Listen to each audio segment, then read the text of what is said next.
कोकणातील प्रत्येक अपडेट जाणून घेण्यासाठी आजच माझे कोकणच्या सोशल मीडिया प्लॅटफॉर्मला लाईक, फॉलो आणि सबस्क्राईब करा। डॉक्टर नसल्यामुळे सर्पदंश झालेल्या 17 वर्षीय तरुणाचा मृत्यू झाल्याची दुर्दैवी घटना काल खेड तालुक्यातील तळे गावात घडली। वेळेवरती उपचार न मिळाल्याने सोहमचे प्राण गेले आहेत। सर्पदंशावरील औषध उपलब्ध असताना देखील फक्त डॉक्टरांच्या अनुपस्थितीमुळे एका तरुणाचा मृत्यू झाला, ही बाब संतापजनक ठरली आहे। या घटनेनंतर शिवसेना उद्धव बाळासाहेब ठाकरे पक्षाचे पदाधिकारी आणि कार्यकर्त्यांनी तळे आरोग्य केंद्रावरती जाऊन तेथील अधिकाऱ्यांना आणि कर्मचाऱ्यांना चांगलेच धारेवरती धरले। आरोग्य विभागाच्या हलगर्जीपणावरती तीव्र संताप व्यक्त होत असून दोषींवरती कारवाई करण्याची आणि प्राथमिक आरोग्य केंद्रात कायमस्वरूपी वैद्यकीय अधिकारी नियुक्त करावेत अशी मागणी होत आहे। यावेळी शिवसेना उद्धव बाळासाहेब ठाकरे पक्षाचे उपजिल्हा प्रमुख विजयराव जाधव, खेड तालुका प्रमुख दत्ताराम भिलारे, उपतालुका प्रमुख सचिन उर्फ बबलू सकपाळ, विभाग प्रमुख सुरेश मोरे, विभाग प्रमुख किरण मोरे, विभाग प्रमुख सागर मोगरे उपस्थित होते।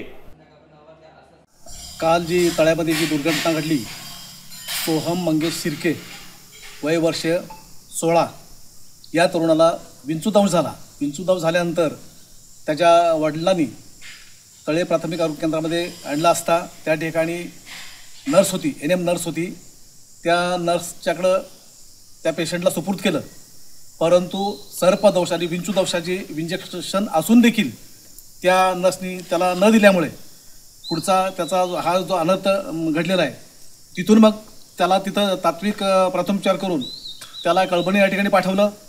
कळबणीमध्ये देखील सर्पदंश विंचूदंशाचं इंजेक्शन त्याला दिलं गेलं असलं तरी पण विलंब झाल्यामुळे ते विष त्याच्या संपूर्ण शरीरामध्ये भिनलेलं होतं आणि मग तिथून देखील उपचार न झाल्यामुळं त्याला डेरवनच्या हॉस्पिटलमध्ये हलवलं, परंतु तो रुग्ण काय त्याच्यातून बचावलेला नाही।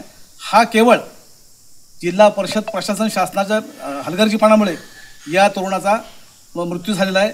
अशा पद्धतीचं या ठिकाणी वागणूक त्यांना मिळालेली आहे। मित्रांनो, हा प्राथमिक आरोग्य केंद्र ज्या ठिकाणी आहे त्या ठिकाणचे माजी मुख्यमंत्री एकनाथ शिंदे यांच्या मुलाची सासरवाडी, या सासरवाडीमध्ये जर अशा पद्धतीची परिस्थिती असेल आणि माजी मंत्री रामदास कदम यांचा मतदारसंघ, आजचे गृहराज्यमंत्री योगेश कदम यांचा देखील मतदारसंघ आहे, आपण यांना देखील तो जाब विचारू शकतो की नेमकं प्रशासनाची शासनाची परिस्थिती काय आहे। आणि म्हणून जाब या प्रशासनाला विचारणं ही तेवढीच जबाबदारी आहे आणि वरिष्ठ मंत्री संत्री ह्या सरकारला देखील विचारणं तेवढीच गरजेचे आहे। आणि असल्या ह्या हलगर्जीपणामुळे एका तरुणाचा नाहक या ठिकाणी बळी गेलेला आहे। तळाव हॉस्पिटलमध्ये सोहम शिर्के या 17 वर्षा मुलाचा दुर्दैवी मृत्यू झालेला आहे। त्या मृत्यूस जबाबदार म्हणजे जर धरलं कुणाला तर ते प्रशासनाला धरलं झालं। प्रशासनाच्या हलगर्जीमुळं त्या मुलाचा मृत्यू झालेला आहे।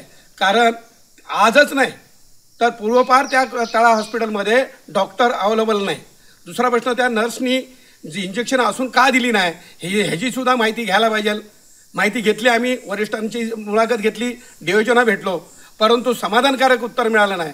पण जर अशाच जर वेळोवेळी जर घटना घडत असतील तर उद्धव बाळासाहेब ठाकरे पक्षाकडून तीव्र आंदोलन छेडण्याशिवाय आम्ही गप्प बसणार नाही। आणि काल जी घटना घडली ह्याचा जाहीर मी निषेध करतो।